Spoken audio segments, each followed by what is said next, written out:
you will have something that is getting announced today called practice sets. So we were talking a little bit before too. Like I'm sitting here reading through this blog post, and I'm interested in this stuff. This is very cool stuff. So it talks a lot about just like interactive assignments and auto grading and all kinds of cool stuff. But just give us kind of an overview. What is practice sets and how is it going to be used?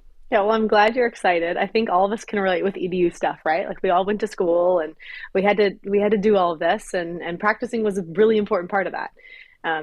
I was just actually telling another set of folks that, I was talking to a teacher and I said the term practice makes perfect.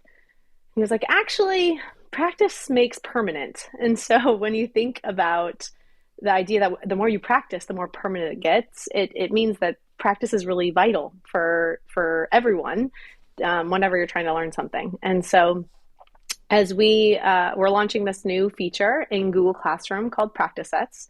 The beta is being released this year. And the main goal is to enable teachers to use their own existing content or create new content from scratch to be able to create more engaging and interactive assignments. And so what that means from the teacher side is they have this content they know and love and use today, but we've heard from teachers that it's really hard to take that and be able to edit it and remix it and make it work for that class that year.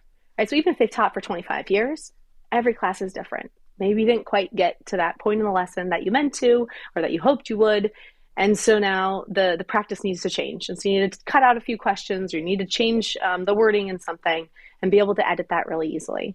And so as they bring that content in or just write from scratch new content, this adaptive learning technology that we have is able to understand what that content is and match it to a learning skill. And so when we have it attached to a learning skill, we now have a host of hints and resources and ways to support the student in the moment when they're working through that problem. And that just closes that feedback loop, right? So they don't all of a sudden start practicing something that's wrong and become permanent around that. And so the teacher side also then is enhanced with them being able to add the correct answer. And so you mentioned the auto grading. So they can put in the correct answer. They can put in multiple correct answers. But again, this adaptive learning technology sort of supporting underlying practice sets, you can turn on equivalent answers. So as a student's working through a problem and they put 0.5, but the teacher had put 1/2, we can know that that's still correct. And so Very that, cool. yeah, just saves time for the teacher and makes it a lot less frustrating for a student who's like, no, I know it's 0.5, right? And they get really frustrated and discouraged, but now they won't have that. They'll be able to just continue along, build their confidence, and stay really engaged the rest of the practice. Yeah, and one thing that I'd read in here that I thought was interesting, this is kind of going off a little bit of what you're saying. You all said that time and time again, you teachers and educators said they just want to spend less time on tedious tasks like grading and more time focused on students' unique needs. And I think that's fantastic, and leveraging technology to do that is amazing.